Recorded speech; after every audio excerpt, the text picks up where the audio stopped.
If there was one physical subject, one material subject that we should focus on, in my opinion, it is very clear that the head of the snake is the financial system. We can argue till the end of time about who runs the world. Is it the Jesuits? Is it the reptilians? Is it the Illuminati? Is it the Freemasons? We can go on and on and on and on about this.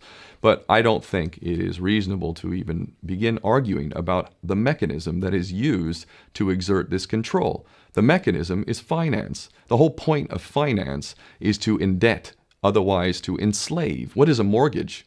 I mean, what does that stand for? It's a death grip.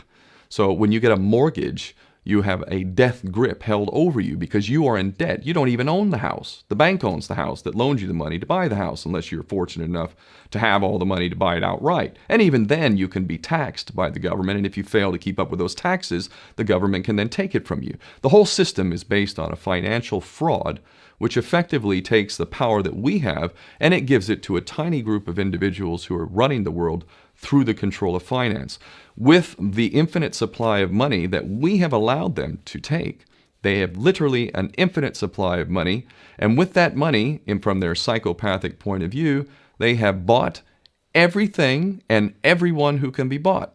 So those of us who cannot be bought, because we operate on a level that goes way beyond the material, we are not rewarded for such behavior. We are punished for such behavior. And the most slovenly, disgustingly criminal, pedophilia, corrupt moral individuals, those are the ones that are rewarded in this system, which is upside down. We reward the pedophiles, we reward the corrupt, we reward the liars, we reward the people with no morals at all, and usually we compromise them under this system in terms of maybe a videotape. Maybe Barack Obama is gay. Maybe we have videotape of him having sex with another man, or perhaps some other acts that may be not so popular amongst many of the electorate.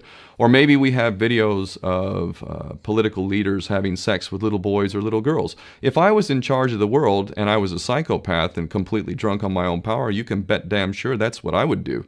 I wouldn't allow anyone in a position of power who wasn't completely compromised. When you have an infinite supply of money, you can do this. Take that supply of money away, take that power back, put it in the hands of the people, get rid of fractional reserve banking, which is an obscenity in itself.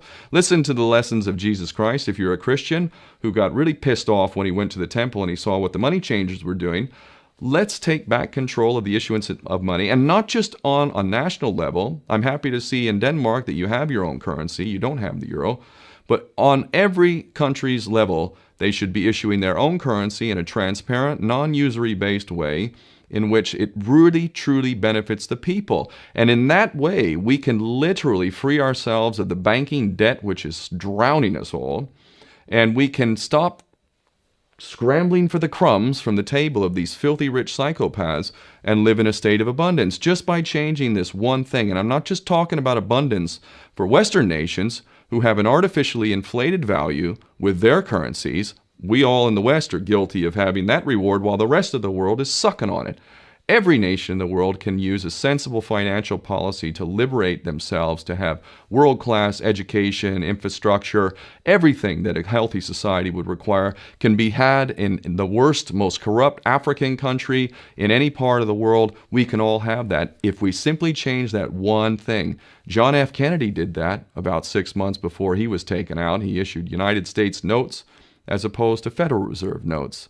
I can assure you the powers that be knew the power of that act, and they took him right out. So the bottom line is, if we as people understand this very simple principle, just this one thing, change this one thing, we can solve every other problem you can name. I don't care what the problem is.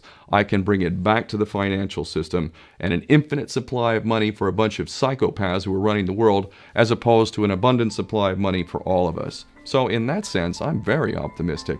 This is not rocket science. I am not the smartest guy in the room. We can all understand this. And as soon as we do, we can exercise the same power that we had, but relinquished, and we can have a future for ourselves and our children.